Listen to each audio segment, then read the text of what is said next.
Hoy presentamos la segunda edición de 12 Voces del Bicentenario, formato producido por la prestigiosa plataforma Infox, que junta a los mejores economistas de cada temática con el único fin de aportar a las políticas públicas del Perú.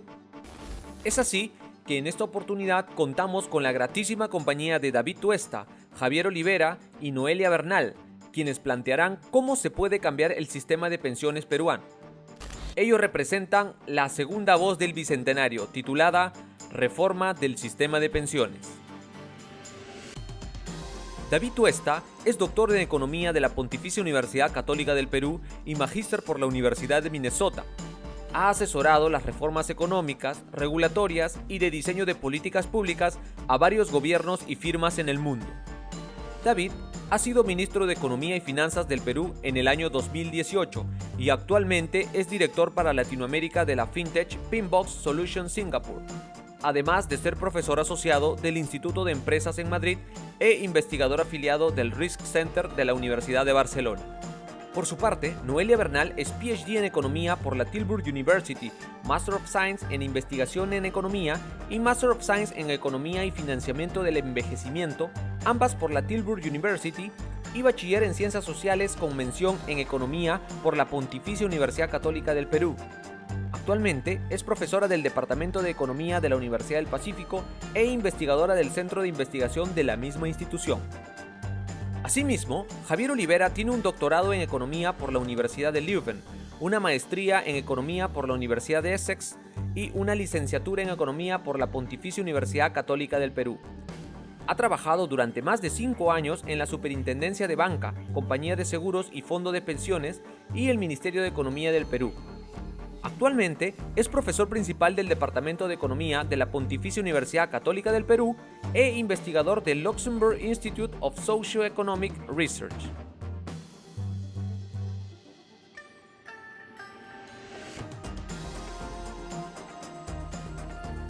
En Perú hay dos sistemas de pensiones que compiten uno contra el otro. Tenemos el sistema público, que es un sistema basado en reparto, y tenemos un sistema privado, que es un sistema que se basa en cuentas individuales de capitalización. Es decir, cada persona aporta a una cuenta individual y esa cuenta va ganando intereses, rentabilidad con el manejo de inversiones de las AFPs. Obviamente las AFPs también te cobran una comisión alta, por cierto, por manejarte este dinero y generarte estos fondos. En el sistema público, que es un sistema de reparto, los activos, las personas que van pagando sus aportes, sirven para pagar las pensiones de los jubilados, ¿no? El año 2019 hubo un costo de más o menos 5.200 millones de soles que se tenían que pagar a los pensionistas del sistema público. 4.000 millones de soles, más o menos, venían de las contribuciones directas de los afiliados a ese sistema. El resto venía de una parte de un fondo de reserva que existe en ese sistema de pensiones y otra parte ya venía del tesoro público, es decir, de impuestos, ¿no? Ese sistema que se basa en reparto no está del todo bien hecho porque se basa en una porción de la población del Perú. Un sistema de reparto en general podría funcionar adecuadamente si tuviera los parámetros adecuados y si fuera para todo el país. El problema con el sistema de reparto de Perú es que solamente está hecho para una parte del país, para una parte de la población. No todos están en el sistema, ¿no? Más o menos de cada 10 trabajadores, digamos, 3 están en las AFPs y 2 están en el sistema público y 5 en ningún lado. Más o menos es así la proporción. Entonces, ese sistema nacional de pensiones tiene, además de pocos aportantes, tiene entre sus aportantes es gente de menores ingresos. Entonces, un sistema de reparto no funciona bien cuando se basa solamente en gente que tiene pocos ingresos y además en poca gente. El sistema privado de pensiones tiene cuentas individuales, es decir, tú mismo te generas tu propia pensión. Es tu ahorro individual. Lo que vas ganando en tu vida lo vas ahorrando ahí, ¿no? Te hacen un descuento de cada mes y la AFP va generando la rentabilidad. La gran diferencia entre ambos sistemas es que en el sistema privado no hay pensión mínima y en el sistema público sí hay una pensión mínima si al menos contribuyes por 20 años. Entonces, en un lado tienes este seguro de pensión mínima y en el otro lado no. Por eso es que cuando vemos las pensiones que estas personas obtendrían en el sistema privado, son irrisorias, son pequeñas, porque muchas veces estas personas no han podido contribuir suficientemente para tener una pensión adecuada. Y esto es en realidad algo que sucede en muchos sistemas que se basan en la capitalización individual, ¿no?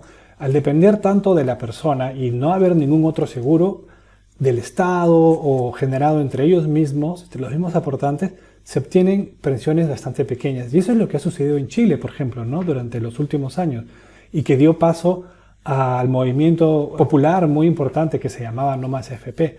Era porque las pensiones que se obtenían, digamos, eran muy pequeñas, no guardaban relación con lo que se había prometido en la reforma.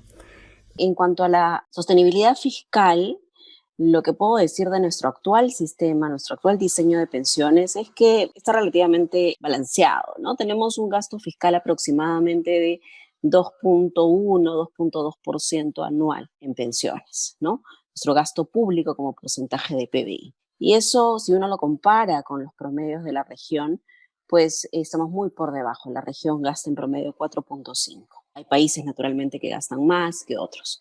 Nosotros tenemos un gasto relativamente controlado y si uno lo proyecta a mediano plazo, al 2050, al 2075, pues este gasto sube naturalmente por el efecto del envejecimiento y la maduración de los propios sistemas, pero aún así está relativamente controlado en comparación a los otros países, ¿no? Entonces, hay espacio fiscal para hacer una reforma. Segundo punto, cobertura. Ahí sí nos sacamos mala nota, ¿no? Nuestro sistema actual es muy malo, digamos, cubriendo a la gente. Solamente 1/3 de la población económicamente activa, de la fuerza laboral, independientemente de cómo lo midamos, pertenece al sistema de pensiones. Quiere decir que la gran mayoría, 2/3, están fuera del sistema, ¿no? Están ahorrando para su vejez de alguna otra manera que no observamos o no están ahorrando. Piensen en trabajadores independientes o piensen en trabajadores de la microempresa, ¿no? Trabajadores de Gamarra, de Villa Salvador, etcétera, etcétera. Entonces, esos son los trabajadores que no están dentro de nuestro sistema. Tercera dimensión, la parte institucional. Nuestro sistema actual de pensiones es un sistema fragmentado, donde existen 3 institucionalidades que brindan pensiones distintas, ¿no? Por un lado está la ONP, que brinda pensiones de sistema de reparto, ¿no? Pensiones, digamos, garantizadas por el Estado. Están las AFPs, que brindan pensiones basadas en cuentas individuales. Cada una de estas instituciones funciona bajo sus propias lógicas, con sus propias reglas, ¿no? No conversan entre ellas. Entonces, hay una fragmentación en la parte contributiva. En la parte no contributiva, que es Pensión 65, también existe una institucionalidad, que es el MIDIS, que opera también de manera independiente, que no conversa con la parte contributiva. Por lo tanto, esta disfuncionalidad no ayuda a tener una sola visión de conjunto, una política previsional, digamos. Y lo pueden comparar con otros países y van a ver que otros países sí tienen una visión más integral, una institucionalidad más integral, ¿no? Entonces, hacia ese camino deberíamos ir si queremos hacer una reforma. ¿Cómo hacemos para otorgar pensiones a todos los peruanos? ¿Cuál es la forma de brindarles esa oportunidad, si se puede, de ahorrar para aquellos que tienen capacidad de hacerlos, de ayudar a ahorrar a aquellos que están en el camino de hacerlos y de ayudar y tenderle la mano a aquellos que no tienen esa opción y que están probablemente en condiciones más vulnerables y que requieren justamente el apoyo solidario por parte del Estado? Ya sabemos que el Estado al final somos nosotros, porque el Estado se sostiene con los tributos, los impuestos que pagamos. Eso por un lado. Pero por otro lado está otro conjunto de preguntas que está relacionado a lo que el sistema pensionario va a ocasionar o va a interactuar con el resto de sectores o ámbitos de la economía y la sociedad. Y eso es importante porque pensar que solamente el sistema de pensiones existe y va a dar pensiones y no va a generar ningún tipo de alteración al resto de mercados es falso, es una ilusión, es absurdo y es irresponsable verlo de esa manera. Si uno quiere hacer un sistema de pensiones bien desarrollado, bien definido, lo primero que tiene que observar es cuáles son las características del espacio y el ámbito en la economía donde se va a mover. Y en primer lugar, hay que tener en cuenta que la forma como está desarrollado el sistema de pensiones en el país está íntimamente relacionado a el mercado laboral. Y el mercado laboral en el Perú es completamente disfuncional y es por eso que tenemos un sistema de pensiones disfuncional, porque es un espejo al final. Por tanto, si hacemos una reforma de pensiones sin pensar en el mercado laboral, vamos a terminar repitiendo los mismos problemas que tenemos. Siguiente, hay que tener en cuenta que esta reforma que vamos a incorporar va a mejorar marginalmente la situación de las pensiones, pero ¿qué va a pasar con el mercado laboral? ¿Lo vas a empeorar? Y si al empeorarlo no vas a terminar generando efectos de segunda vuelta que terminen implicando a una menor pensión. ¿Lo has estudiado antes de hacer tu propuesta de pensiones? ¿O simplemente desde tu torre de marfil, viendo tus modelitos, has dicho, ajá, vamos a hacer un sistema de pensiones, pero ¿y el mercado laboral? Uy, me olvidé de verlo, que lo vea el reglamento. Eso es irresponsable. ¿De acuerdo? Ese es para mí uno de los grandes problemas que tiene el proyecto de pensiones actual, que no ha entrado a pensar en estos otros elementos, cómo interactúa con otros mercados. Lo mismo sucede los efectos que puede generar sobre el crecimiento económico, que es también importante, porque eso está bastante estudiado, hay bastantes investigaciones al respecto que señalan la relación que tiene el sistema privado de pensiones con su impacto en el ahorro en el país, con su impacto sobre las inversiones, con su impacto sobre el crecimiento económico y su relación con la disminución de la pobreza y la desigualdad, lo cual es evidente. Y varios estudios que han encontrado, están los estudios de Chen y Ravalion, por ejemplo, para poner un ejemplo de aquellos que han estudiado más la relación crecimiento con disminución de la pobreza, que indican, claro, que un crecimiento sostenible reduce, pues, tiene efectos en reducción de la pobreza. Y de la misma manera, ¿no? Si es que este crecimiento está impactado de alguna manera por la aparición de los sistemas de ahorros privados en el país, pues entonces hay una relación entre este y indicadores sociales. Y eso tampoco se ha captado, porque la reforma tampoco ha valorado los efectos que se pueden generar sobre la informalidad. Entonces, el proyecto de ley está planteado como una aspiración. Quiero hacer esto, pero sin pensar en los efectos nocivos que se genera sobre la economía en su conjunto. ¿De acuerdo?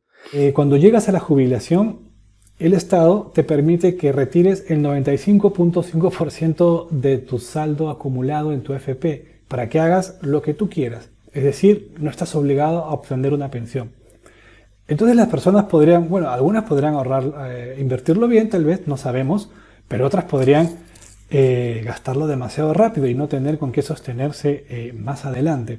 Entonces, eso de alguna manera ha vacunado a las personas para que no sean capaces de ver lo pequeñitas que serían sus pensiones en el futuro. Es decir, es una especie de trampa, ¿no? En la que el afiliado dice, bueno, retiro todo mi fondo de pensiones, digamos, 40.000 soles cuando tengo 65 años, lo siento mío y bueno, hago lo que quiero con eso. Pero esos 40.000 soles hubieran solamente financiado una pensión de 200 soles. En cambio, en el sistema público, si hubieras tú aportado por 20 años, te hubieran dado una pensión mínima que actualmente es aproximadamente 600 soles mensuales. Entonces, ¿qué hacer? Tenemos gente en el sistema privado que no tiene una pensión mínima y tenemos gente en el sistema público que sí la tiene y que además, tal como está diseñado, está desfinanciado ese sistema. El Estado va a tener que seguir contribuyendo para esas pensiones. ¿Qué hacemos? O le quitamos las pensiones al sistema público o les damos pensiones mínimas en el sistema privado.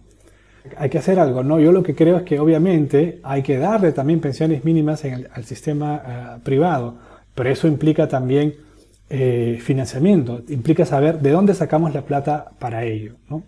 Entonces, estos dos sistemas funcionan de manera así distinta, desintegrados. La gran mayoría de peruanos pagamos impuestos a la renta, sobre todo IGB, el impuesto al valor agregado.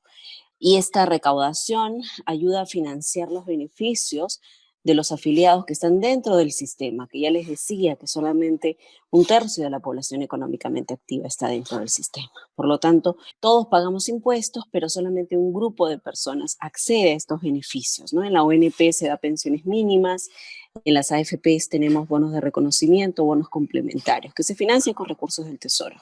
Entonces, hay una regresividad, ¿no?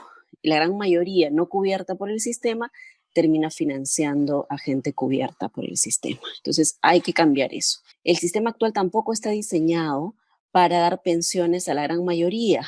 Recuerden que en las AFPs tenemos el tema del 95.5%, el retiro, ¿no? Lo que hace, esta distorsión ha roto el objetivo del sistema privado de pensiones, que es dar pensiones, y lo ha convertido en un sistema de ahorro obligatorio, donde ya nadie recibe una pensión, sino al contrario, retira todo su dinero, todo su ahorro, ¿no? Lo cual, bueno, no está tan mal y hay opciones parecidas en otros países, pero por lo menos debería asegurar una pensión básica con la cual quedarse, y por el exceso a esa pensión podría permitirse el retiro. Actualmente no existe y esa es una gran distorsión que se ha metido en el sistema. Y en la ONP existe también un gran componente regresivo, que es que a los que aportan menos de 20 años no se les da ninguna pensión, ¿no? Por supuesto que el sistema tiene que tener sus reglas, pero al quedarse con 19, 18 años de aporte y no recibir absolutamente nada, entonces se ha metido una regresividad muy perversa al sistema, porque esos individuos generalmente son los individuos pobres con baja probabilidad de tener empleo formal por tantos años y lograr los 20 años de aporte, ¿no? Entonces, esos recursos aportados no les generan ninguna pensión y tampoco se les devuelve. Entonces, esos recursos ayudan a financiar las pensiones dentro del sistema, regresividad dentro del sistema. Entonces, hay que cambiar esos parámetros, pero hay que hacerlo dentro de una reforma, digamos, una visión de conjunto. Y finalmente, también dentro de la institucionalidad, quiero mencionar la parte de las comisiones. ¿Cuánto nos cuesta la administración de las pensiones? ¿No? En la ONP, no tengo las cifras de cuán costosa es la administración de la ONP y tampoco el MIDIS, ¿no? La administración de pensión 65, pero sí las comisiones de las AFPs. Nosotros somos el primero o segundo país de Latinoamérica con las comisiones más altas. Se nos prometió en los 90 que estas comisiones iban a bajar conforme se generaran las economías de escala, se afiliara más gente. Eso no ha pasado. ¿Y por qué es importante discutir el tema de las comisiones? Porque las comisiones afectan nuestro nivel de pensiones. No van a escuchar argumentos de que no, lo más importante es la rentabilidad. Por supuesto que la rentabilidad es importante, pero las comisiones también, porque reducen el fondo acumulado y el nivel de pensión. Sobre todo la comisión por saldo, porque la comisión por saldo es una comisión que se cobran sobre mi ahorro. Por lo tanto, mientras más alta sea esa comisión, menos va a ser mi saldo, mi fondo acumulado, y menor va a ser mi pensión. Y yo acá quiero destacar al menos 3 elementos que a mí me parecen graves, o en todo caso que requieren un debate amplio antes de que se tome una decisión a la ligera, que no se puede dejar para un reglamento. El primero es el tema de los 3/4 de la población que tienen dificultades para siquiera empezar a ahorrar la pensión. Estamos hablando de este colectivo informal independiente, el más vulnerable desde el punto de vista de gestión de riesgos para la vejez, ¿de acuerdo? Estos son los que más o menos ha pretendido atender con los programas Pensión 65, que está bastante focalizado, es más pequeñito, es un grupo mucho más pequeño. Ok, planteemos de la idea de que tendríamos que ampliarlo, pero ahí nos encontramos con el tema presupuestario. Entonces, es difícil y es de verdad, no es correcto decir vamos a dar pensión universal y luego en el reglamento vamos a definir cuál es el orden como se va a dar ello. Eso está mal, porque no nos podemos dar el lujo en la situación actual de dejar eso también a que lo definan más adelante. No, es cierto, tenemos que abordar ese problema, pero tenemos que plantear un esquema de carácter modular, es decir, ver en la condición actual qué tanto podemos extender el actual programa e ir planteando extensiones, si se quiere, en función a ganancias de productividad o a ganancias presupuestarias o atar, si se quiere, algún tipo de financiamiento puntual del presupuesto o tributario puntual que vaya a financiar estas mejoras graduales de mayor cobertura pensional para este colectivo vulnerable. Pero eso no puede caer de la noche a la mañana. Requiere su presupuesto y habrá que pensar cuándo, porque hoy, ya se imaginarán ustedes, después de la situación COVID, esto hay que verlo con calma. ¿No es cierto? Hay tantas prioridades. Sí, pensiones tiene su prioridad, pero habría que hacer una reflexión sincera, ya viendo todas las necesidades que tiene el país, si esto tiene el lugar número 1 respecto a otras urgencias que existen. Eso se requiere un debate antes de plantear, pues, cuánto presupuesto se le quiere destinar acá. Hay que destinarle, pero hay que plantear y estudiar bien cómo se va a hacer. Segundo, con el tema de pensión, no solamente basta decir voy a ampliarla. Tengo que pensar también en cuál es ese nivel. ¿Es el actual nivel de 125 soles mensual o 250 soles mensual? ¿O vamos a subirlo a 300 mensual? ¿O vamos a subirlo a 500? ¿O no, me parece muy poco, debe ser 1000? ¿Me entienden ustedes? ¿Dónde está el nivel? ¿Quién define el nivel? ¿Cómo se define el nivel? Y ahí entramos a otro punto importante, que es, dependiendo de dónde definas el nivel de esa pensión no contributiva, puede generar efectos nocivos sobre la formalidad o hacia mayor informalidad. ¿De acuerdo? Porque el que está en el límite entre ser informal e informal va a decir, hombre, ¿para qué voy a seguir contribuyendo si acá ya me dan pensión buena y gratis? Entonces, esas son las cosas que también hay que pensarla y no en el reglamento. Esto hay que trabajarlo bien, porque es una pensión, es un sistema que cruza transversalmente todo. ¿De acuerdo? Vayamos ahora al otro elemento que genera problemas, ¿no? Que es el tema de la famosa solidaridad dentro de aquellos que pueden contribuir. La solidaridad dentro de los formales. Estamos hablando de un 20-25% de la PEA, ¿de acuerdo? Entre ONP y AFP. Estamos hablando ahí de 15% de la PEA, más o menos AFP, el otro 10% en ONP. ¿Qué hacemos ahí? La propuesta de reforma dice, no, un porcentaje de tu ahorro va a ir a un fondo de riesgo compartido. Se entiende que la idea es intentar hacer una especie de compra de un seguro, ¿no? Para pagar pensiones mínimas a aquellos que, pues no lleguen a completar pensiones mínimas o ayudarlos a tener pensiones proporcionales. Es un concepto de solidaridad que trae una innovación, vamos a decir innovación antigua, pues, ¿no? Estamos hablando en su momento, ¿no? Cuando las sociedades industriales eran pequeñas y el mundo rural, pues, era todavía abundante, aunque ya empezaba a crecer el mundo industrial, pues, a Otto von Bismarck, a finales del siglo XIX y luego a comienzos del siglo XX, pues, empezó a incorporar toda esta innovación, ¿no? De los esquemas de reparto, que al final es un tipo de esquema de seguro. Pero esto funciona con esquemas que son formales, ¿no? Funciona bien en Europa porque el mercado laboral es básicamente formal. Funciona en Holanda porque los que contribuyen casi exacto calzan con la formalidad. En Perú no. Entonces tú quieres generar una formalidad entre un grupo pequeño. Y hace poco estuvo por acá Santiago Levy y lo definió de manera espectacular, ¿no? Pues yo lo he escuchado varias veces de Santiago, ¿no? Que es el tema de que quieres hacer una distribución entre probablemente los deciles 5 a 7 para darle ni siquiera al 1 y al 2, sino para darle al 3 y al 4. Entonces, y dentro de un 25% de la PEA. Es absurdo, pues, ¿no?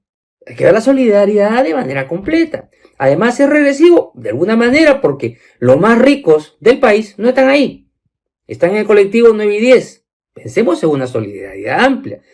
Porque además, dejando este aspecto de la distorsión que generas, por el lado de convertir ahorros en impuestos, porque al final se va a percibir como un impuesto, el problema que vas a generar también es probablemente más informalidad. Algunas personas que están en el límite entre formal e informal lo pueden ver como un desincentivo a ser formal.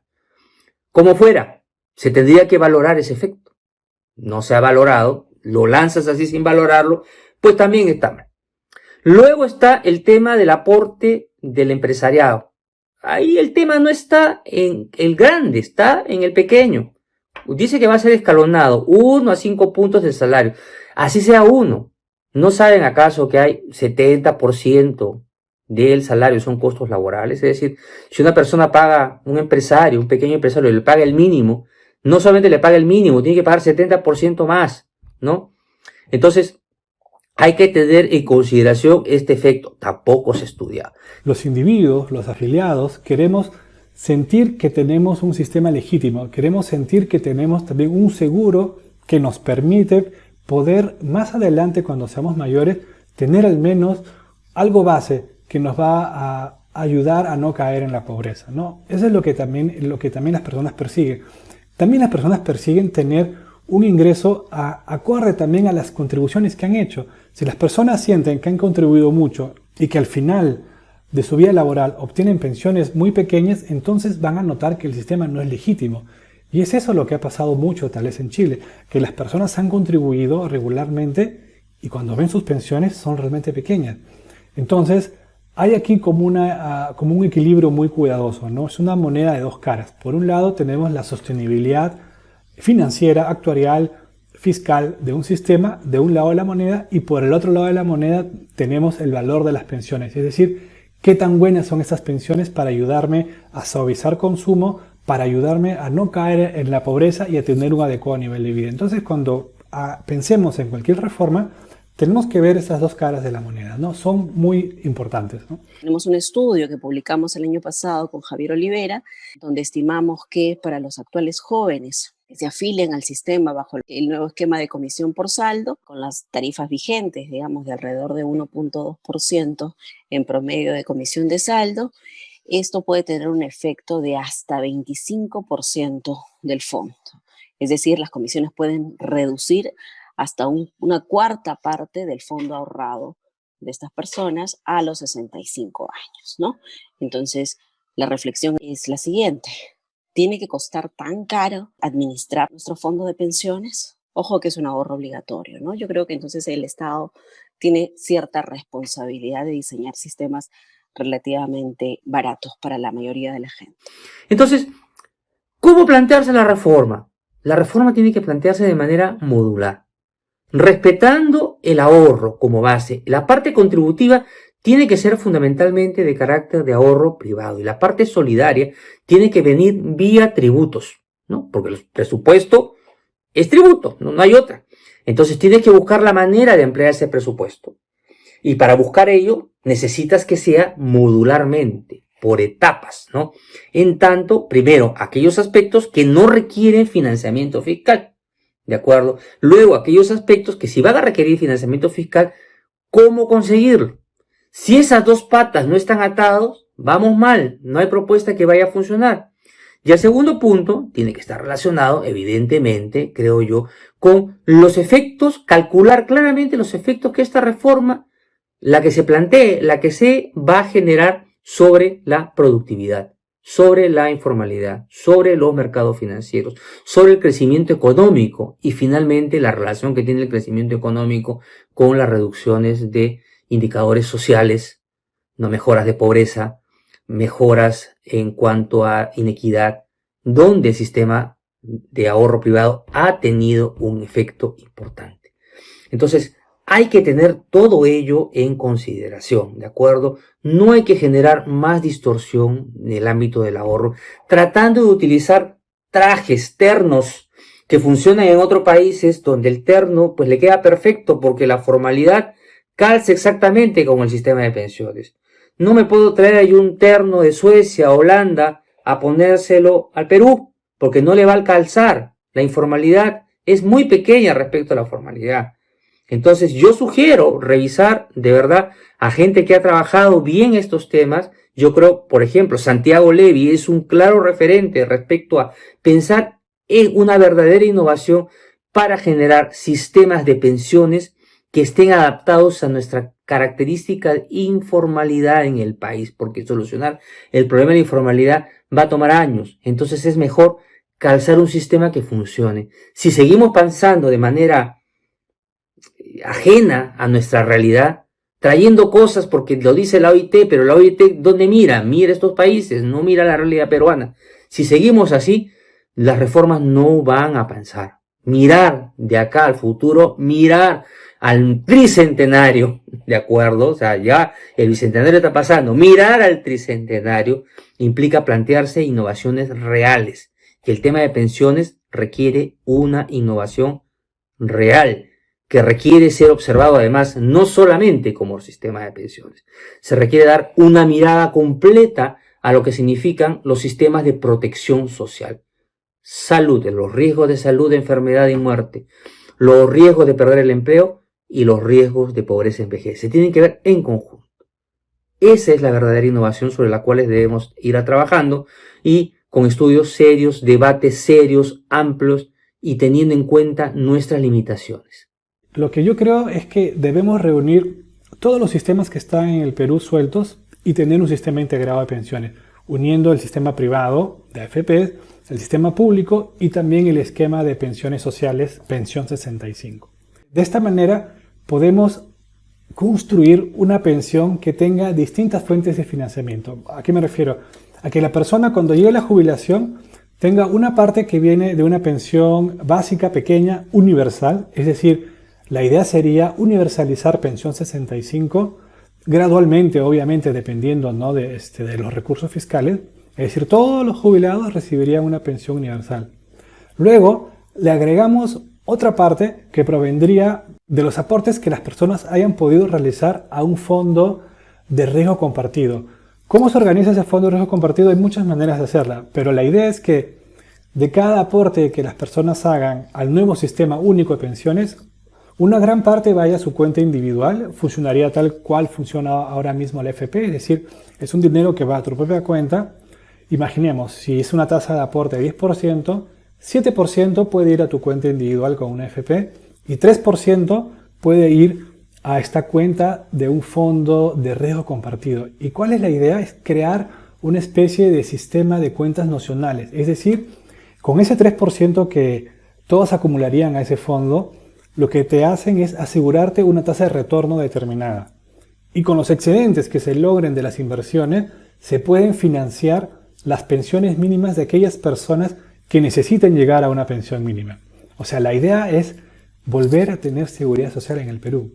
Es decir, volver a recuperar algunos de los principios claves muy importantes, que es, por ejemplo, el principio de solidaridad, ¿no? Es decir, si todos contribuimos a ese fondo solidario, nos puede ayudar a financiar estas pensiones mínimas. Si no lo hacemos y buscamos que el Estado financie estas pensiones mínimas, estamos en el riesgo de entrar en una especie de gasto regresivo. ¿Por qué? Porque recordemos que solamente el 25% está contribuyendo regularmente al sistema de pensiones. Son personas que trabajan en el sector formal, son personas que tienen buenos contratos y por lo tanto están en la parte alta de la distribución del ingreso. Entonces, si el Estado además va a gastar en esas personas recursos para pensión mínima, estaremos desviando recursos que podremos utilizar, por ejemplo, en personas más pobres, que podremos utilizar en otros servicios públicos importantes. ¿Para qué? Para financiar estas pensiones mínimas de estas personas que necesitarían este financiamiento en un nuevo sistema. Por eso es que yo creo que sí debemos crear este mecanismo de solidaridad de tal manera que podamos financiar estas nuevas pensiones mínimas que se den en el sistema, ¿no? Esto además está muy en línea con la teoría económica que se ha desarrollado sobre reformas de pensiones, donde se estipula que una buena manera, ¿no?, de balancear los riesgos es diversificar las fuentes de financiamiento. Y en este caso tendremos tres. Tendríamos la pensión universal que proviene de impuestos generales, tendríamos la pensión que se genera con las propias inversiones de los individuos que ganan retornos en el mercado de capitales, y tercero tendremos este mecanismo de aseguramiento que hay entre los mismos participantes del nuevo sistema de pensiones, ¿no? Entonces, obviamente todo esto va a tomar tiempo. Aquí hay que hacer, digamos, cosas más finas, obviamente una regulación más detallada, pero creo que estas deberían ser las grandes líneas para tratar de mejorar lo que ya tenemos. Aquí no estoy tocando ningún aspecto de la cobertura, que es también un caso aparte, yo creo, que se puede hacer también en una segunda etapa. Hay algunas alternativas, como por ejemplo utilizar mecanismos de incentivos tributarios, por ejemplo, o obligación de que los trabajadores independientes se afilien, o hacer una especie de matching contributions, es decir, ayudar a la gente a que pueda contribuir también, y en fin. Otro aspecto también que me parece muy importante es que para reducir los costos, para buscar eficiencia, es centralizar las labores que hacen las AFPs que no tienen nada que ver con la labor que deberían hacer realmente, que es tener buenas inversiones, buenos retornos en el mercado de capital. Es decir, todo lo que tiene que ver con cobranza, recaudación, seguimiento de juicios, afiliación, esas cosas administrativas deberían ser todas concentradas en una gran centralizadora y las AFP solamente deberían encargarse de administrar los fondos y de esa manera, como los costos hundidos ya no van a ser tan grandes en el sistema de AFPs, podríamos recibir nuevas AFPs o nuevas empresas que estarían dispuestas a manejar los fondos de pensiones y de esa manera, al ver una mayor cantidad de competidores, podremos esperar también una reducción en las comisiones que nos cobran, ¿no? Entonces yo también creo que eso es muy importante hacer, ¿no? Es bien importante que la gente crea en este nuevo sistema de pensiones. Es también importante decirle que hay un seguro, hay de decirles que estamos recuperando la seguridad social y que se sientan de alguna manera con esperanzas de poder contar con mejores pensiones y sobre todo de tener un seguro, ¿no? De tener un seguro de pensiones más adelante. Se ha visto que muchos países que reformaron sus sistemas públicos hacia sistemas privados basados en FPs han vuelto a lo que tenían antes, ¿no? En cambio aquí lo que yo propongo y que más bien he venido proponiendo durante los 12 últimos años es que tengamos un sistema multipilar mixto donde podamos tener, digamos, un mejor balance de todos los riesgos que enfrenta la persona y no dejarle completamente a la persona, al individuo, que sufra todos los riesgos que están en el mercado de capitales, ¿no? ¿Qué soluciones recomiendo, digamos, como especialista en los temas que hemos venido discutiendo? A ver, en el tema, digamos, institucional, ya les fui diciendo, recomiendo que se integren los sistemas, ¿no? Que tengamos un sistema unificado, un sistema integral, en lo que en la literatura se denomina un modelo multipilar de pensiones, un pilar básico de existencia, digamos, que puede empezar sobre la base de pensión 65 y extenderse gradualmente para cubrir a todos, financiado con recursos del Tesoro Público, ¿no? Todos aportamos y todos recibimos ese beneficio. Un segundo pilar contributivo basado no solo en cuentas individuales, no solo en sistema de reparto. Ahí mi recomendación es hacer una diversificación, porque todos sabemos teoría de portafolio, ¿no? Mientras mayor diversificación, teóricamente, mayor utilidad esperada. Entonces, tendríamos que diversificar las fuentes de administración de nuestras pensiones contributivas. Un componente individual, donde yo, digamos, asumo los riesgos de ese ahorro individual, y un componente colectivo, ¿no? Donde se diversifican estos riesgos y que me garantice una pensión fija, una pensión segura, porque el componente individual no garantiza una pensión fija, ¿no? Es variable en función a los retornos. Por lo tanto, en muchos países se tiene este componente de diversificación.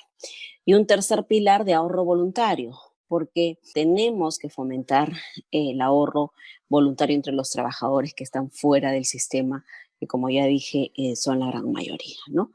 Pero un componente voluntario, digamos, poderoso, potente, con buenos incentivos, basados en lecciones de economía del comportamiento. Con nuestra visión de conjunto podemos tener entonces parámetros más uniformes, ¿no? Que no haya estas regresividades que les contaba antes, porque ya tendríamos la visión integral del sistema y todos los trabajadores recibirían las mismas pensiones y estarían sujetos a las mismas reglas.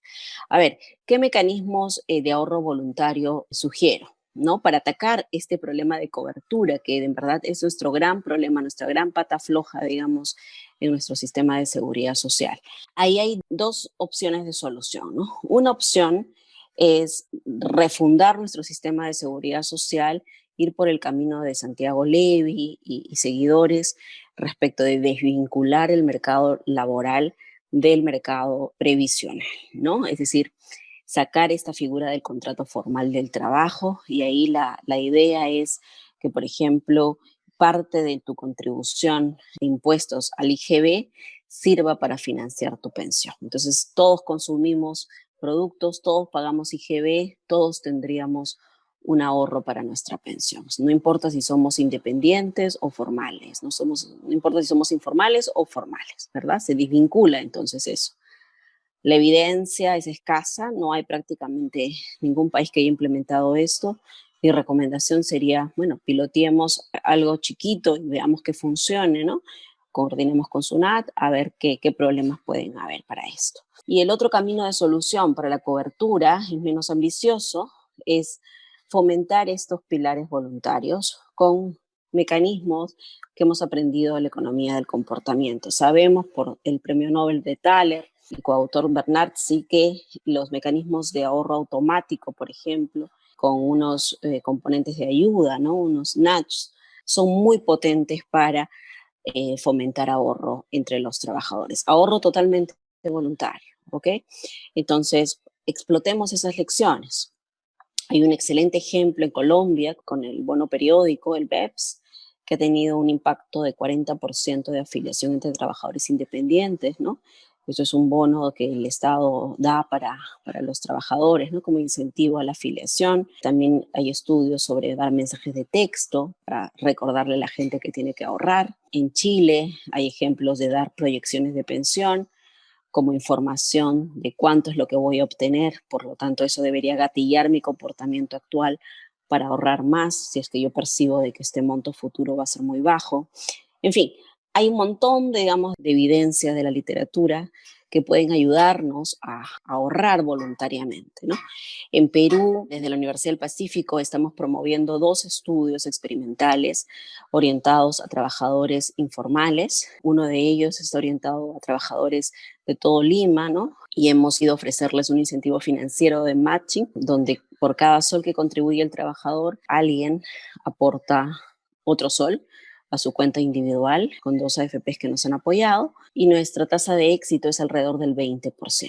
Es decir, el incentivo financiero funciona. Le hemos dado también un componente de información, pero la tasa es de hasta 20% de afiliación. ¿Qué quiere decir eso? Que la gente sí tiene un deseo de afiliarse y de ahorrar para su vejez, ¿no? Que la tasa de aceptación no sea de 100%, totalmente de acuerdo. No es un mecanismo que soluciona todo el problema, pero bueno, un 20% de toda la masa de trabajadores informales, yo creo que es un buen resultado. Y con respecto al otro proyecto de Cabify, es un proyecto muy bonito porque es todo digital, todo el plan lo hemos ofrecido a través del teléfono, ¿no? Con trabajadores cada vez más conectados a través de los teléfonos, ¿no? Entonces se le ofrece un plan de ahorro a través de un pop-up del aplicativo de Cabify y el trabajador a través de un clic acepta o no participar en el ahorro. En este caso no se trata de un ahorro en una AFP, sino un ahorro en un banco. Entonces, también la cifra de aceptación es más o menos 20%. Ahí hay 2 experimentos que nosotros ponemos a disposición de las autoridades para que les sirva como evidencia para implementar estos, digamos, estos mecanismos con incentivos para promover el ahorro voluntario, ¿no? Y finalmente, decir que la solución, digamos, a los problemas de nuestro sistema de pensiones no pasa por una sola reforma, ¿no? Normalmente se necesitan reformas continuas, permanentes. El sistema necesita ser evaluado de manera permanente y reformado permanentemente, porque los mercados de trabajo van cambiando, ¿no?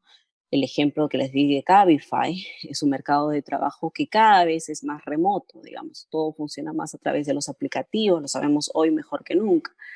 Bueno, ese es un nuevo mercado de trabajo y el sistema tiene que adecuarse a ese nuevo mercado de trabajo, ¿no? Por lo tanto, hay que reformar los sistemas permanentemente y en esa línea hay comisiones, por ejemplo, que se han formado en otros países que evalúan reformas de manera permanente, ¿no? Entregan sus reportes al Poder Ejecutivo o al Poder del Congreso cada 2 años o cada 3 años, recomendando cambios a los sistemas de pensiones. Entonces, algo de eso podría implementarse y debo finalmente mencionar que una reforma de pensiones no va a ser exitosa por sí sola. Necesita complementarse con reformas en el ámbito formal, ¿no? En el mercado formal, en el mercado, en la parte tributaria y también en la parte de salud, ¿no? Entonces, mi recomendación ahí es formar comisiones de expertos también para recomendar reformas en estos mercados. Y digamos, un mensaje general a todas estas comisiones, a los integrantes de estas comisiones, es que